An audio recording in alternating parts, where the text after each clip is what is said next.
Good morning, ladies and gentlemen, and welcome back to another episode of Behind the Business Book. I'm your host, Derek Lewis, and today I have CEO of Greenleaf Book Group, Tanya Hall. So Tanya is the CEO, as I said, of this Austin-based publisher that has been pioneering the hybrid model of publishing that has arisen to kind of, bridge the gap between traditional publishing and then vanity press or self-publishing as it used to be known.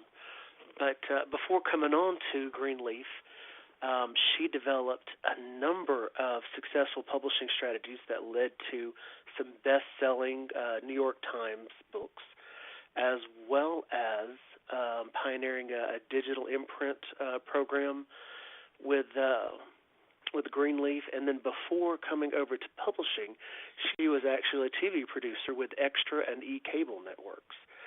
So welcome, Tanya, and thank you for taking the time to talk with us today. Thank you for having me. I'm happy to be here. That's quite a journey to go from TV production to publishing, and then from publishing to being CEO of a hybrid publisher. So how did that journey go, and what has being a TV producer taught you about publishing? Sure, yeah, I've been told I did it backwards. Usually people go from publishing into television, but hey, that's the non-traditionalist in me. So, I grew up actually in Los Angeles. I was a film major, so I caught that bug early.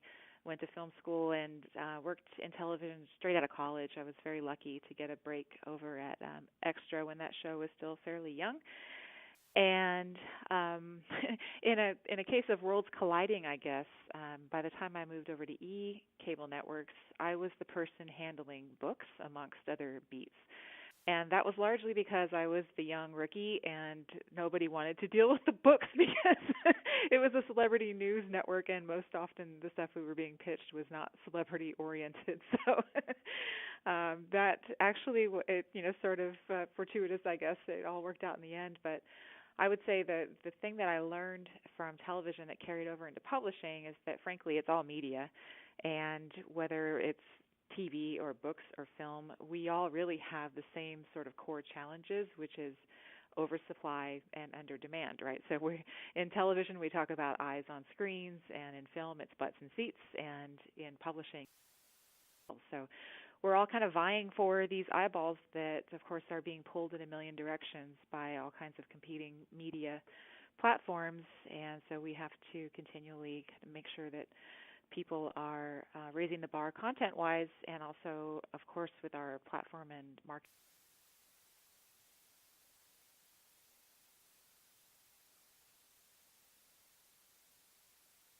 Are you there, Derek? Oh, there you are. It cut in and out for just a little bit. Oh, okay. You want to redo it? I hate to ask you to, but it cut out most of it at the end there. If that happens again, is there another line that you can call in on? Well, I can just try calling you back to see if we get a better connection. I can call from my cell, but it might not sound as good. Now let's try this one more time. But if it goes again, we might have to try another connection. Okay. So actually, we caught everything, and I can just cut out. I can cut out the part where it actually cut out. So why don't you pick up on? Let's see. You were talking about. It's really about eyeballs. So go back to. The commonalities. Yeah. So the thing, of course, in media is that there are some core challenges across all platforms, whether it's publishing, film, or television. So in television, we used to talk about eyeballs on screens. In film, it's butts and seats. And in publishing, it's getting books off of shelves, and all of that to say that we're dealing with an issue of an oversupply of media product and under demand, simply because our audience is being pulled in a million different directions, and more so every day as they're reading blogs and playing new virtual reality apps and all these other things that are taking up their free time or the time they would be reading, as we're hoping in this current business. So that is definitely the common thread that's been pulled through my career, and really just the impetus for my drive at this company to make sure that our content is rock solid and very compelling and actionable and creating value for the reader, and certainly our drive to help our authors develop strong platforms and really hone the approach they take to market their books and reach those appropriate audiences. Tanya, I've introducing you, and in the first couple of minutes here, I've referred to Greenleaf a couple of times as a hybrid publisher. So, for one, is that how you would describe what y'all are doing at Greenleaf? And two, am I even introducing you right? Thanks for asking. Yes, that is how I've been describing Greenleaf for a long time. And usually I'd have to caveat it because an eyebrow would go up. And people, what does that even mean, a hybrid model? And we were one of the first. This company's been around since 1997 with that model from the beginning. So how I explain it to folks is our model really is, as you said at the beginning of the show, in between self-publishing and traditional publishing, in that we're taking the strengths of self-publishing and those of traditional publishing and combining them while eliminating the downfalls of each. So from the self-publishing side, we bring creative control, we bring speed to market, we bring a larger share of royalties because our authors are investing in the production of their books, and the ownership, which is, of course, critically important these days for more and more of our authors who are also speakers or using this content in some other way to support their brand. And then from the traditional side, and this is where we're very different from a lot of other people who call themselves hybrid publishers, from the traditional side, our company operates like a traditional publishing house in that we handle distribution in-house. We are a master distributor, and that is the roots of the company. We distribute internationally and have a field force of sales reps and call on the airport accounts and negotiate co-op placements and all of that good stuff. So we have the distribution muscle that usually a self-publishing author lacks because they're just the one person with the one title. And so that's obviously what brings the visibility and gets the book out into the marketplace. And to support that, we have to maintain a very high level of quality. So we're very particular about what we bring on. There's a complete vetting process on the front end, and we do about 120 books a year, which might sound like a lot, but it's less than 10% of what we see come through the doors. So, Tanya, let's assume that that we've got a couple of people listening who really don't understand the difference between traditional and self-publishing to begin with, much less that sweet spot of being a hybrid. So could you give maybe a couple of examples of how going with the hybrid, so you listed what the disadvantages were versus a traditional publisher or self-publisher, but could you give maybe a story or a real-life scenario of how the hybrid model that Greenleaf has pioneered eliminates some of the disadvantages of going with one or the other? Oh, sure. And, of course, there are a number of different cases in which we might be an appropriate choice and other cases in which we're not. And I've always been an advocate of the mindset that there's plenty of room in this industry for all kinds of different business models, and there's no right or wrong. There might be a few wrong ways, but really there's no right or wrong way. We can talk about those in another show. Yeah. So it is a matter of choice and of priorities and goals. But let's see, an example would be, so quite often our authors are speakers and consultants and people who, as I said earlier, have the book serving a greater purpose in terms of driving their visibility, and often I'm really kind of sick of hearing a book being called a glorified business card because it's so much more than that. But yeah. It is to a degree, okay? It's a marketing piece, and it's a tool that people use to create word of mouth.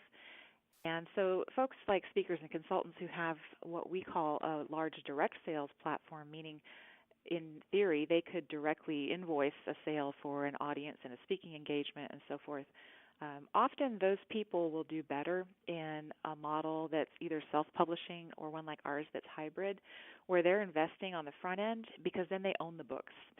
And when you own the books, you're essentially paying production costs, and then when you sell them back of room, of course, the money that you make in the delta there is yours to pocket. Versus in a traditional model, a lot of people don't understand this in the beginning. You actually have to buy your books back from the publisher because they're fronting all of those initial costs. So I love speaking with business authors because they get it when I say that it's very much like comparing bootstrapping a business to venture capital. And our model is bootstrapping. So bootstrapping, of course, you're putting money in on the front end, but that's because you recognize that there's likelihood that the math is going to favor you on the back end when you're keeping a bigger piece of those per unit sales or royalty. Of course, venture capital is playing with other people's money, and there's less risk in terms of what you have to invest on the front end, and that would be the traditional model, of course, because you would be getting in advance. But the royalty on the back end is much leaner, if anything at all, ultimately. And you give up some creative control, and that's another example of, actually I haven't given you an example yet, so back up and give you an example of one author who kind of bounced between some different models, which is interesting. Mary Lou Quinlan is just a dear friend of mine in addition to being one of our authors, and she's a New Yorker, and she runs a very successful market research company called Just Ask a Woman, and they do, as you might guess, market research oriented around female consumers, and they serve big Fortune 100 clients. So she had done a number of books traditionally. I believe she was a Random House author and maybe did one with Simon & Schuster. Then came to us with a business book called What She's Not Telling You. And before she ran Just Ask a Woman, Mary Lou actually had a design firm. So she had some very strong ideas about how this book should look and its format, and she wanted it to be something kind of small and playful and very designy, not like your standard business book. And as you might imagine, like that was going to be a tough sell in a traditional market where you're probably more likely to have your traditional publisher say, we're going to take control of how the book looks, to the reader because we know what's best. So Mary Lou decided she wanted to have that creative control, came to us to do What She's Not Telling You, and she did, in fact, end up with this really interesting-looking business book that's full of great stories, but also is visually compelling all the way through, because she knew that that was a book she wanted to use primarily in her speaking, and for her, the retail sales were gravy, and they were helping to drive her awareness. We did have her in the bookstores and in airports, but she really wanted that book to have for her back-of-room speaking sales. And then as it turns out, a few years later, she did a book with us completely unrelated to the business side of things called The God Box, which was about her mother's passing and very, very interesting and heartfelt lessons that she learned just about letting go.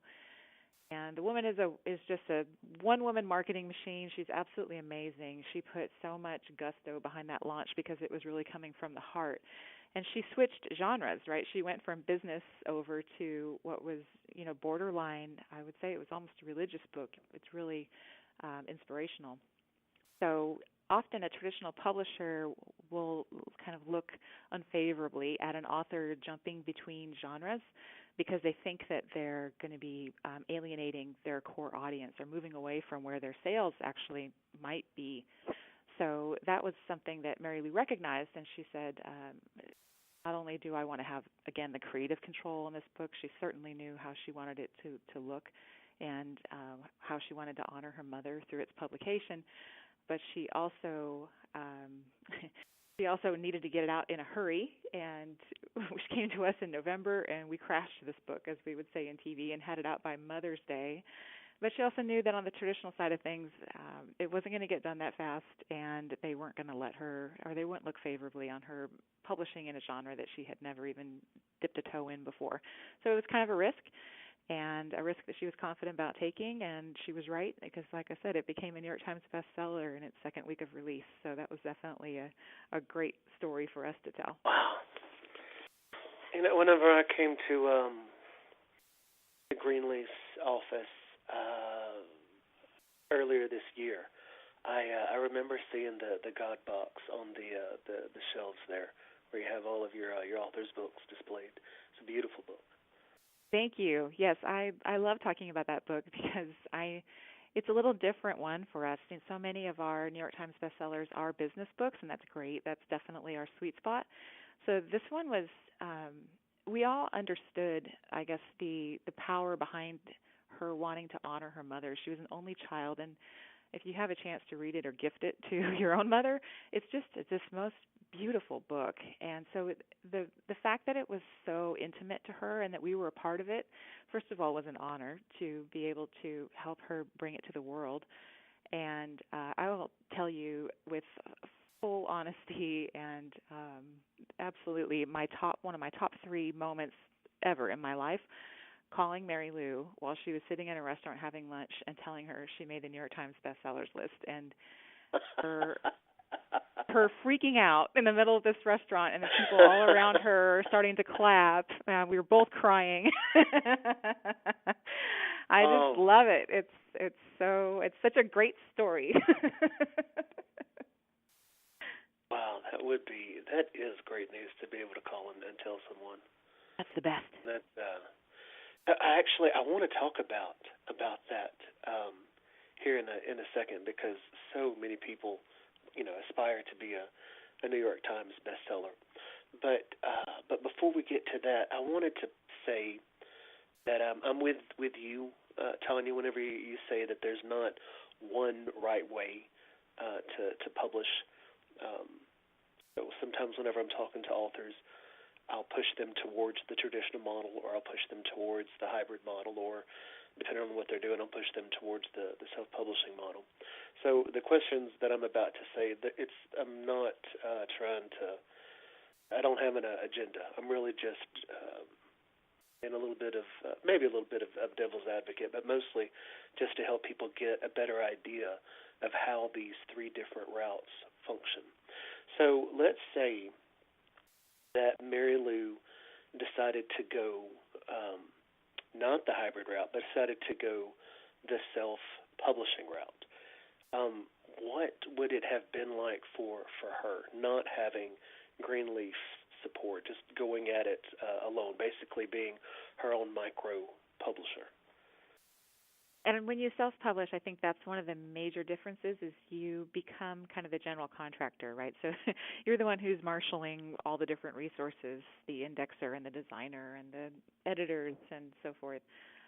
So that in and of itself is one thing to consider. Do you have the time and the skills, frankly? Not everyone is good at that, to take on that role. So for Mary Lou, being someone who's running a company on top of doing this passion project, she valued, of course, just the one point of contact and the team of support that she would get by working with someone like Greenleaf. So that's one difference. Quality is the other thing, because although most people have a vision for their book, most of us are not designers and or editors. And so there's a reason those people have that very specific role in this business. They're great at what they do. You can still, of course, as a self-publisher, farm that out. It can be difficult to understand really what looks good and what doesn't to the retail buyer's eye, which is super important when you work in a vacuum and you don't have that contact with the retail buyers. So that's another advantage to, even if it's not through a hybrid publisher, to maybe have a consultant or someone on your side who can speak to what works in retail and what the retail buyers are going to react to versus just what looks good to you and your designer. There's different looks for different genres, and I've seen many cases of a design that's okay, but had they paid a little more attention to fonts and so forth, it would have had a much stronger chance of being viable in a bookstore. And then, of course, the major difference is distribution. So if she had self-published, that book would probably have been available on Amazon and, the online retailers, but had little physical presence. And I think there's a little bit of a dangerous misconception about the current state of brick and mortar, because a lot of people will say, well, Amazon's all that matters, right? No. Actually, more than half of our book sales are in brick and mortar channels. And I think for most publishers, it's probably closer to a 40-60 relationship, with 40% of that being Amazon. So they're a huge player, yes. A lot of eggs sit in that basket, but not all of them, and that's an important distinction between self-publishing and traditional publishing, because for a lot of books, there's a lot more potential than just selling online. Well, and even Amazon themselves are opening. They're opening. Yes, full circle.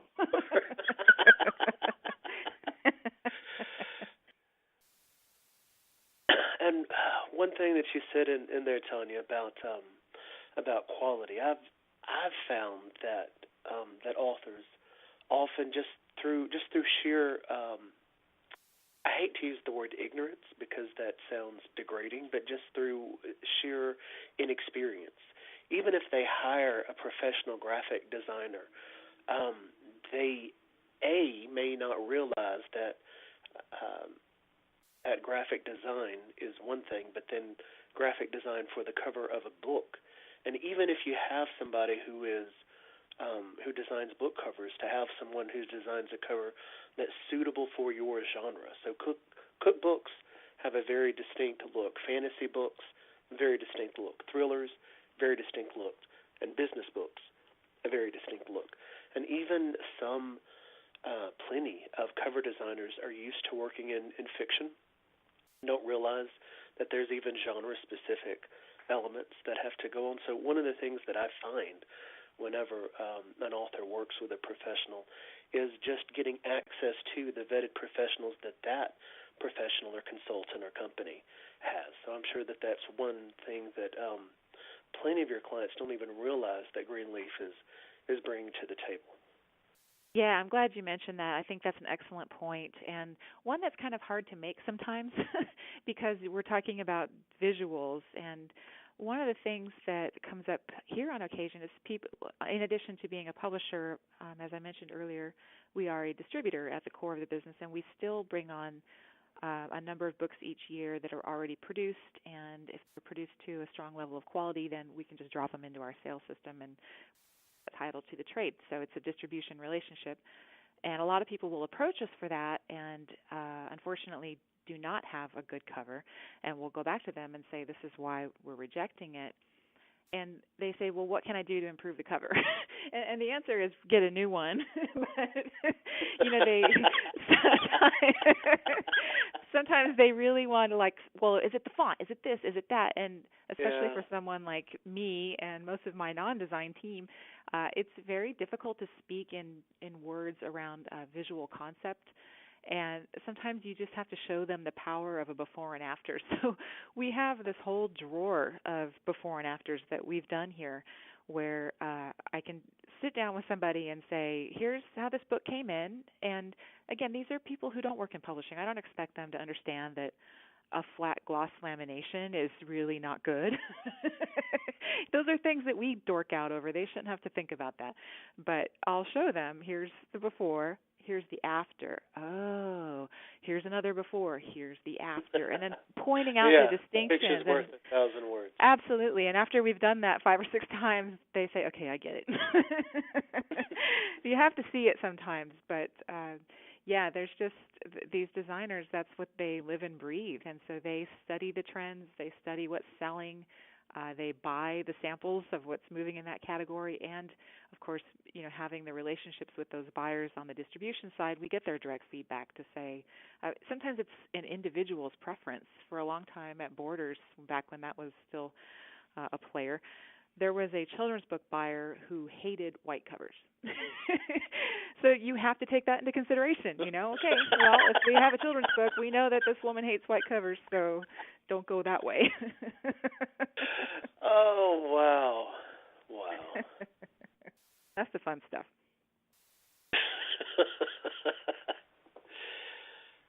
Wow. Well, all I can say to that is you don't have to worry about that anymore.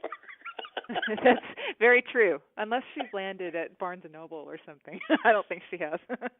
Well, I've got a couple of kids, and I was just in the children's section the other day, so I saw white covers, so apparently, if she was there, she's not high enough to affect it yet. Good. Yeah. Well, she's probably been cut along with most of the bookshelves in that section to make room for toys. Yeah, that's something that Barnes and Noble has been doing. I don't get into Books a Million much, but Barnes and Noble's been doing that. I really think a lot of indie bookstores are missing out on is that they're transforming themselves from just a bookstore to a retail store that sells books, but they also sell plenty of other, I don't know if you want to call it lifestyle products, but I mean everything from music and movies to educational toys. They're selling Legos. They're selling Pokemon action figures. I mean, it's almost Entertainment store. Really, information and yes, entertainment. It was yeah, fascinating. I mean, it's the transformation is still happening. I'm surprised more people don't talk about it, but I think it's very interesting to watch and to see how these stores are allocating their floor space. yeah. I mean, I know that bookstores for so long have been primarily about volume. I mean, like any other retail store, how much money can you get per square foot? How much inventory can you get per square foot of store space? But I think that a lot of the indie booksellers, I don't think that they realized that one of the advantages that they had, and I guess the remaining ones have, over Amazon, over online, is that you can't deliver a real life experience online. Mhm. So instead of trying to compete with volume and price, which is impossible whenever you have a digital platform like Amazon, is instead uh, focus on impulse buys, focus on more entertainment things that are more lucrative per purchase, but going with live events, doing more community buy-in, having more community events and readings and local authors, and even hosting authors. I mean, Barnes and Noble has I don't they don't have nearly as many author events or book store events as they could have, and I think that that's one place that indie bookstores could really take on not only the retail giants but even take on the online giants. Yes, I think you hit the nail on the head when you said experience, and they definitely have an opportunity to be curating an experience. And I think some of them do that well, and there are some shops that are very kind of niche oriented who almost do that well by default, like the mystery bookstores, for example, or travel bookstores. Right. But I think that curating goes a long way again towards getting every dollar out of the pocket of the person that you do get in the door. But I don't know. I got off chasing the rabbit trail. I wanted to come back, Tanya, to something that you have had experience with before Greenleaf and then at Greenleaf. One of the biggest questions that plenty of prospects calling me, they want to know how did they become a New York Times bestseller, and I could go on with what little bit that I know, but really, can I just dump that question in your lap? Sure. How do you become a New York Times bestseller? Well, number one, I would say you need to have great content. That's a given. You have plenty of folks who will orchestrate campaigns. Uh, this is a more involved strategy, but a lot of folks will use their pre-sale orders, as we call them, that are derived from speaking engagements with corporate clients and so forth, to accumulate some momentum in the first few weeks that can help them hit a list. And they do that because, of course, hitting the list is not only bragging rights, but once they can say that they're a New York Times bestseller, their speaking fee goes up by quite a bit. So it's a validation, really, to have that phrase following your name. So there's no magic bullet, or everybody would hit the New York Times bestsellers list, but it's a combination of things. Really, it's highly strategic, and it does take a lot of involvement from the publisher side because, as I said, there's timing involved because those lists are all based around velocity of sales. You know, you can look at a book like What to Expect When You're Expecting, which sells a gazillion copies every week, but never enough at one time to hit a list. It's been out forever, and if we looked at cumulative copies sold, it would probably be in our top 10. But it's all about having them hit in a really kind of condensed window of a week or two. So it's strategic on that end, and how are you going to drum up those orders? But that's not enough, and you also have to have wide distribution. So the book has to be present in a number of bookstores across the country and not just in one little corner. And on top of that, there has to be a strong media push that's going to drive of course, the organic demand. Hearing about it on the radio or television interviews and print ads and all this other stuff. So it's a big undertaking. I wish there was like a 2-minute answer I could give you and everybody could run off and go hit the bestsellers list and be happy. But as I said, there are folks who spend years really kind of plotting out, here's the approach, here's what we're going to do during this time, here's how we're going to build our marketing list, here's how we're going to create our incentive for pre-orders. So you'll see this quite often where if you buy, even Seth Godin does this, you buy 10 books, you get a copy of my last book signed directly to you. You buy 1,000 and I'll come speak to your organization, that kind of a thing.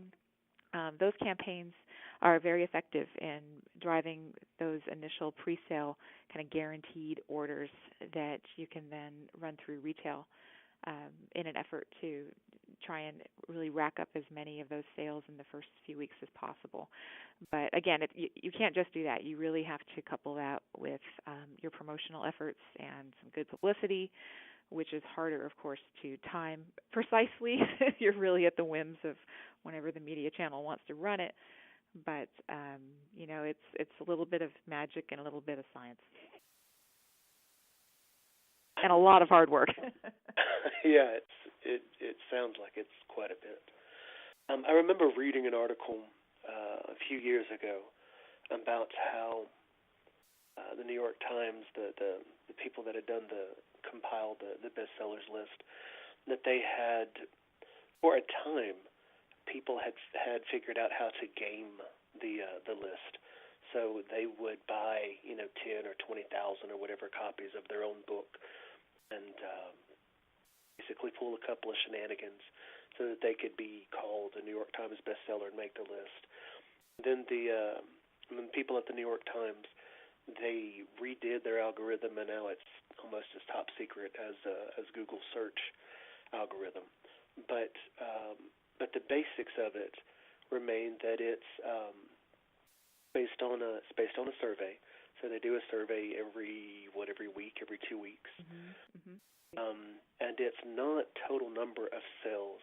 It's just however many people or however many stores, whenever they conduct that survey, happen to be reading or have that book in stock, right? That's the crux of it. Right, and it has to be a book that where they're seeing the answer to that survey is spread out across the country. And you're right. What you said is absolutely correct, that there were some folks manipulating that list. I think very famously, L. Ron Hubbard and, the at my house now, the Scientology folks would buy thousands of copies of Dianetics and sell it back to the organization and just keep buying their own books to raise the profile of the book and keep it on that list, trying to recruit more people into the religion. So they were one of the first ones to do that.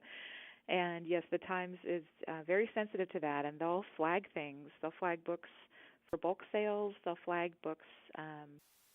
We've learned that a second edition is not eligible to hit the list, which I didn't know previously, but learned that the hard way. If you have a book that's been out before, and you reissue it in an effort to hit the list, it's not going to happen. That's one of their rules. So you're right. They have a lot of rules that are not disclosed, and all of them are, and they shouldn't be, frankly. So all of those exist to try to maintain, the integrity of that list. You know, I get.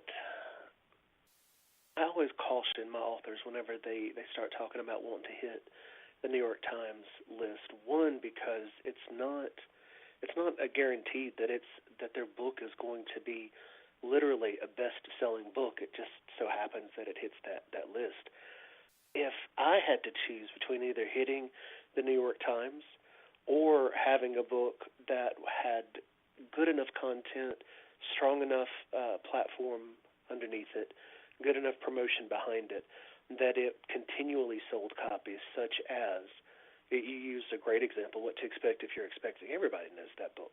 That book has sold God only knows how many copies. But like you said, it never hit a bestseller list. If I had to choose between hitting the New York Times bestseller or having a book that steadily sold copy after copy after copy, I would go with What to Expect When You're Expecting. Oh, I completely agree. And I think that most of the folks who are writing business books, given that generally they are hoping the book will drive long-term business, I think in their heart of hearts they probably agree, although everybody's ego appreciates, especially after the hard work of producing a book, I think everybody would love to have that recognition. So, yeah, you're right. There's a lot of expectation setting that has to go along with any discussion of wanting to hit a bestsellers list, because not only does it absolutely is no indicator of future performance. I've seen books hit the list and fall right off, and I think other times people think that the book hitting the list is a publicity event, that, oh, well, that in and of itself is going to beget all of this media attention. No, not at all. Nobody cares. So, it might matter in the speaking world, again, to help maybe with fees, to differentiate you from some of your competitors. But on the retail side, it is not a game changer like some people think it is. It doesn't necessarily widen or guarantee distribution. That is coming from the publicity and ongoing demand that you need to be generating through, like you said, the ongoing efforts to convey what the value is of the book and be within a community where you're participating. So let me play devil's advocate again, because that's something that I Sure. Yeah, well, I've been married for almost 11 years, so it's almost self-defense. You understand that role.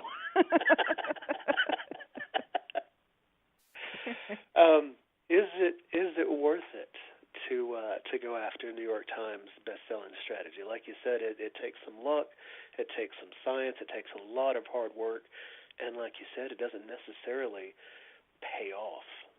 Yeah.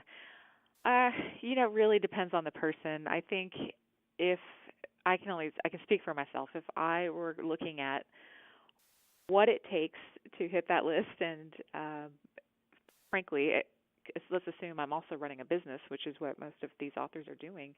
I frankly don't know how they do it without their heads spinning right off their bodies. I mean, it's a huge, huge, huge commitment, and I personally agree with you that and I've seen it with authors on my own list where they've not hit any list ever, but their book is, a steady performer over time because the content is good and they're out there hustling day to day, and they've just made that a part of their practice, and it pays off in spades over time. So that is sort of the really long tail approach that I think works best in terms of serving the book and the business. But I've had some people who point blank have said, I know it's an ego thing, but for me, I've dreamed about this for years. This is what I need to feel like my book was successful. This is what I need to get this off my bucket list. And okay, if that's what it takes to make you happy, let's give it a go.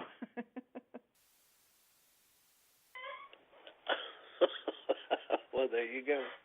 Yeah. But I can, Tanya, honestly, if I had the money, I'd want to be able to brag that I was a New York Times best-selling author. Sure, it would feel good. And yeah, I can't blame them at all. So, let me ask another question. Get your take on this. So there have been a couple of authors that I've worked with, and they had sold 25,000 or 35,000, 50,000 books. I didn't make any best-selling lists, but I mean, Tanya, in my book, if you've sold 25,000 or 50,000 copies of a book, um, I think that it's a best-selling book. But whenever I've tried to get them to use that in their sales copy or in marketing, they always push back because they say, "Well, I've never made any kind of best-selling list." I tell them that I work almost exclusively with business authors, and so I tell them that most business books don't sell, even 500 copies. So if you sell 5,000 copies, most publishers, by most standards, a book that sells 5,000 copies is a decent performing book. Now, if you sell, again, 25,000 to 50,000, you are in the top, 10% of your graduating class. And I think that you've got bragging rights. But I've never put the question to a publisher. So, A, how do you feel about that? And B, if you saw an author who said they were a best-selling author, would you feel that they were being deceitful or lying if you found out that they had never actually made a list, even a list of a smaller newspaper or a different newspaper, not just New York Times has a best-selling list, but you've got the Wall Street Journal, the LA Times, and a couple of others. Yeah, that's a great question, and I see that all the time. As you might imagine, a lot of the books that come into us for review, the authors will either indicate in their materials that it's a best-selling book, or it'll be, in a starburst right there on the cover. So I think it depends, first of all, on your audience. And I believe that people should be transparent. So if you are saying it's a bestseller, I believe you should say what kind of bestseller it is. It's an Amazon bestseller. It's an international bestseller, because there are some books that either maybe you hit a list in another country. It's a bestseller, not in the United States. Okay, it's an international bestseller. There are some folks we have a few titles that only hit the Wall Street Journal ebook bestsellers list, which is fascinating. So there's a separate list just for ebooks, and with the right promotional approach, you can actually, it's much easier to do on the ebook side because you're not hustling physical copies of a book that have to be in a certain place on a certain date. So there are ebook marketing strategies that can push a book up onto that list, and then you're a Wall Street Journal ebook bestseller. So I think people should be transparent about it.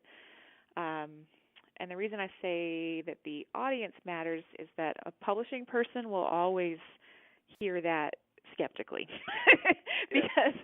simply because we hear it so often, and quite often there is no substance behind the claim.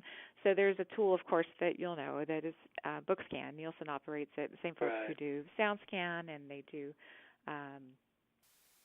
most of the metrics that help the media industries measure the Nielsen rating. Yeah, so BookScan is the primary tool that we have to actually understand the sell-through rate of books in the retail channels. Sadly, we get very little of that data from our retail partners. So that's how we can tell which books are actually moving, and that's how we can research titles to understand how something has performed in the marketplace to date. So if a book comes into us that's already been out in the world and someone says it's a bestseller, then the first thing we do is pull it up on BookScan. And I can't tell you how many times we see that it's sold, 200 copies. So that brings it down a notch in our eyes, because the author, it just does feel like it's rather deceitful. They're not being fully transparent about what that means. Well, they're either deceitful or they're just ignorant. It feels like they're naive, Either one is not a good not a plus. Their corner. Not a plus. So in the very least, though, you're saying that if you're going to say bestseller status, that it needs to be third-party validation. So yes. Bestseller in this category, or bestseller according to this list. So even if they're an independently published author, and even if they sell 25 or 30 or 50,000 copies, it still needs to be, that bestseller status still needs to come from some kind of external validator. Yes, absolutely. I agree with that. That's fair. Um, you know what? Whenever you were first coming on, you were talking about whenever you were at the E Hmm? and extra. You were saying that you had that people had pitched books to you. Talk a little bit about being the rookie, looking at those books, and you hadn't had at that point any real formal training or maybe mentoring in which books to look for, which to weed out.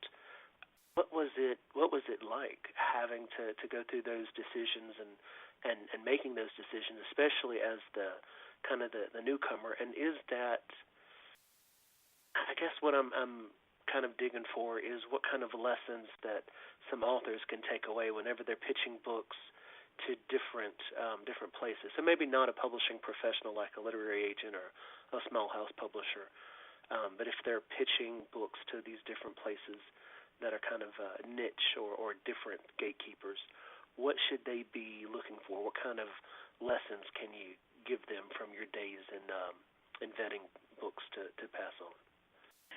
Sure. So at both Extra and E, very, very celebrity-driven programming. So for me, it was really quite simple. Is this person a household name? That's what I was looking for, and I could make a decision in 2 seconds based on, and I did, based on that. And I felt bad. I would get these packages, and our authors still send them out as well. You know, you get these very well thought out cover letters and a whole nice little promotional thing, and the decision is made in a split second. But they have to. The volume of submissions, of stuff that they have to sort through is so high. And of course, they are the experts in audience that they're serving. So on the television side, they're looking. It's not unlike that really at any morning show. Let's say they're really driven, I would say, primarily by who's the author and why should we listen to you? Why should we care? And then, of course, what's the message? So if an author is already established and known, then that's much, much easier, of course, to book versus, and it's not out of the question that somebody who's not known can get booked, but then you've got to really focus on what is really, really interesting about this message that hasn't been said and perhaps is a little controversial. That's what helps ratings. So I think people need to understand that when you're developing your pitch, it's smart to have, I would say, at least 4 or 5, because you're going to be dealing with different types of channels depending on whether they're personality driven or story driven. Sometimes you have more of a local angle, so different angles work for different channels. What else? I think if this is important actually for business book authors, actionable content is something that's a drum that I just beat constantly. I hear a lot of griping from readers when cocktail party conversations, I work in publishing. Oh gosh, books are so long. Can you just I just don't want to read all this fluff. So, especially in the business sector, Yeah. they're busy. I get it. So people want actionable content that they can apply. And if somebody who's pitching to media says, here's a challenge that your audience has, they're struggling to, let's say, manage their personal finances. I help them do that by A, B, and C. And it's something new, ideally. Okay, that's an interesting story that gives people something to act on. They can actually create value, solve a problem, fill a need. That's a compelling hook. The other thing that I learned from actually being the person who pitched books for years at Greenleaf, I started the distribution program here. I built that department, built that team, hired all the reps. So that's my background in the company, and I know it like the back of my hand. And I've sat across from buyers and pitched them, and it was not unlike, being on the other end of the table from when I worked in television, because it's a split second pitch, and their Right. eyes are Yeah. glazed over, and you're just like, okay, what am I going to say to make them sit up a little bit straighter and pay attention? And sometimes you have to take 2 known things and use those to convey what this new thing is. So you might say, okay, this is Harry Potter meets James Bond. Oh, okay. So and now instead of me going through like 10 minutes of, well, okay, you see there's a wizard and he lives in this castle and then there's the spy.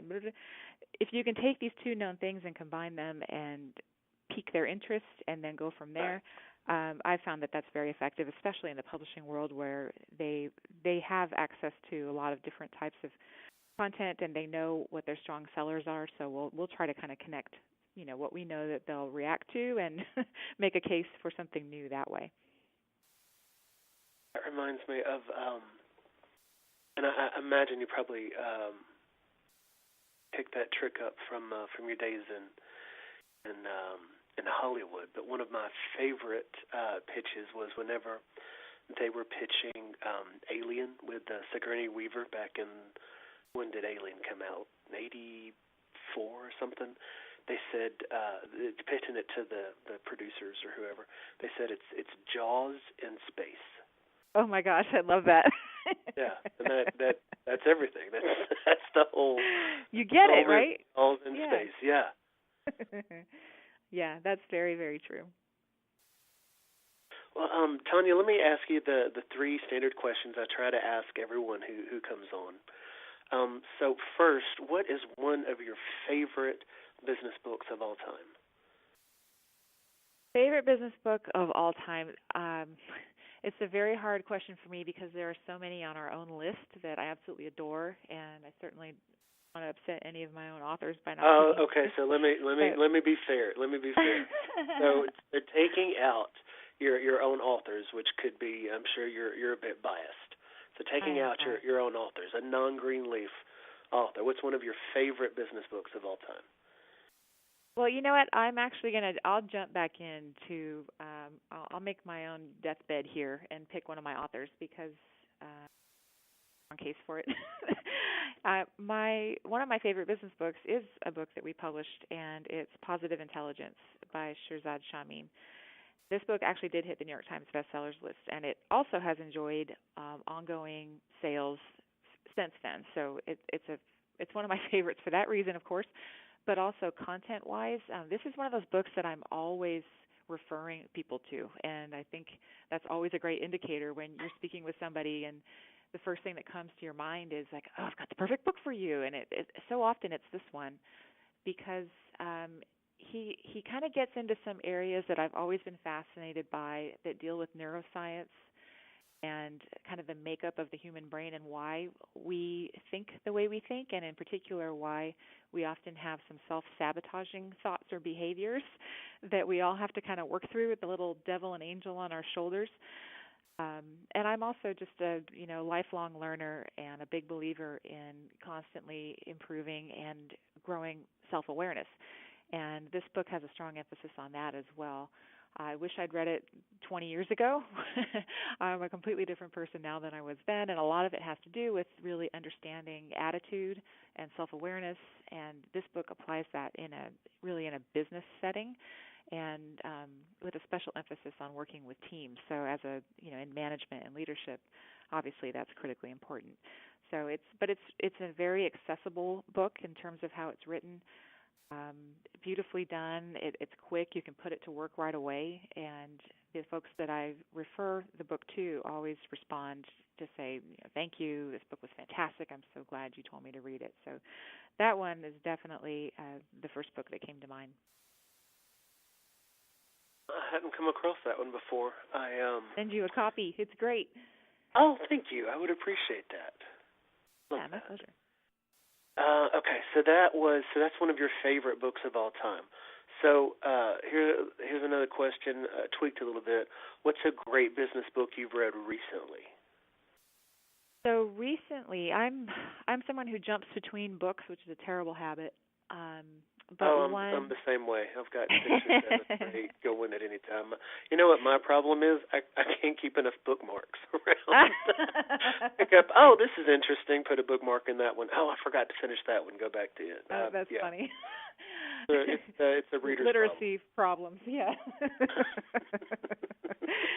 Well, one that I started and then I put it down and it literally, I forgot about it because it kind of got pushed under my bed. And then I found it again. I was like, oh, yes, I do want to finish this book. It's terrible. But I'm glad I picked it up again because the half that I Literally.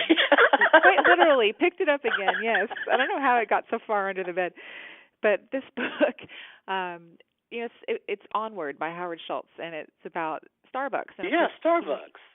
yeah, and he had previously written a book that was more about Starbucks' boom phase and their amazing growth and rosy, everything's great.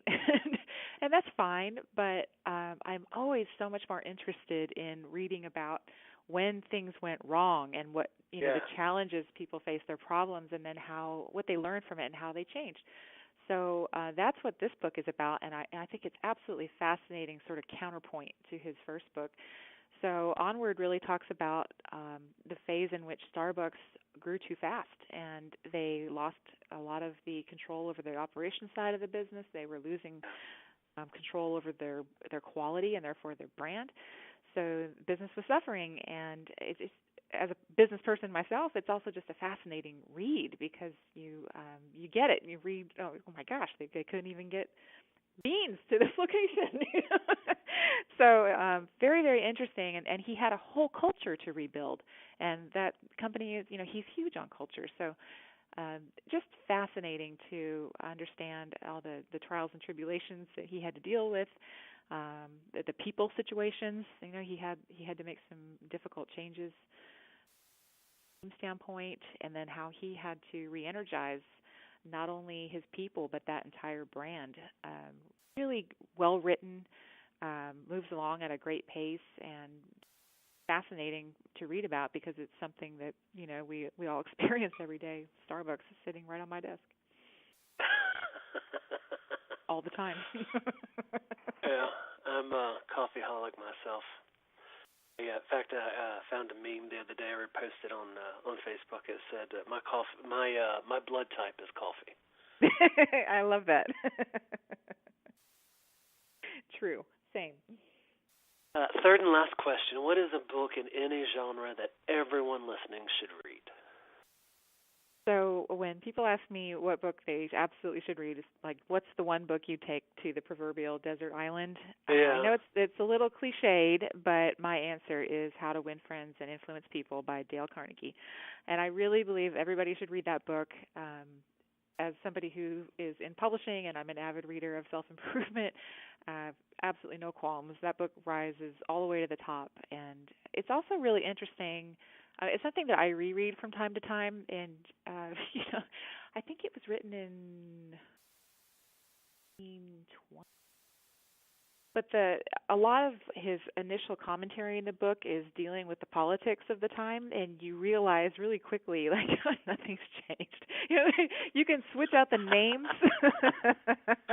but really nothing's changed. It's just fascinating. But the cardinal rules that he lays out in that book are just driving how you conduct yourself with other human beings.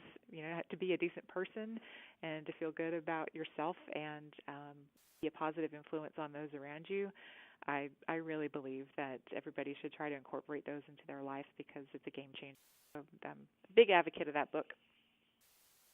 Yeah, a lot of how does the saying go? A classic is a book that everyone recommends but no one ever reads. But this book, yeah, this book is different. You're right. It's one of those where it's not just that it's been around forever, and so it's it's maybe one of the few business books that people have read, but it's one of those books that you keep going back to because there are timeless pieces of advice in there, and he's so positive. Whenever you're reading the book, you can't help but feel better. Wow, yeah, this is doable. I can do this. You're right. It's the voice that it's written in. It's just. I want him to be my grandpa. Yeah, it is, and that's well, I mean that's Dale Carnegie, right? Yep. Yeah, he was a legend. Yeah, for good reason. Well, Tanya, before I let you get back to the business of running Greenleaf, is there anything that you'd like to leave us with? Anything you'd like to say to the people out there who are either supporting business authors or who are business authors or who want to be business authors? I would say above all, and in the spirit of Mr. Carnegie, if there's any way I can help, I'm always happy to. Even if it means I refer you to someone else, that's totally fine. So I'm completely comfortable if it's all right with you, Derek, giving out my email address. Absolutely. If anybody wants to reach out to me. So, okay, it's just Tanya, Tanya, at greenleafbookgroup.com. Or on Twitter, I'm at Tanya Hall, Tanyahall. And yeah, absolutely happy to connect, happy to help, happy to refer. A small industry, and we all try to help each other out. So, also a big supporter of just helping people bring their ideas into the world. I think it's a very honorable thing to do. So, again, happy to lend a hand however I may. And then our website, if anyone needs more info on us or what we do, is www.greenleafbookgroup.com. All right, Tanya. Thank you so much. I really appreciate your time. Thank you for having me. It was fun. My pleasure.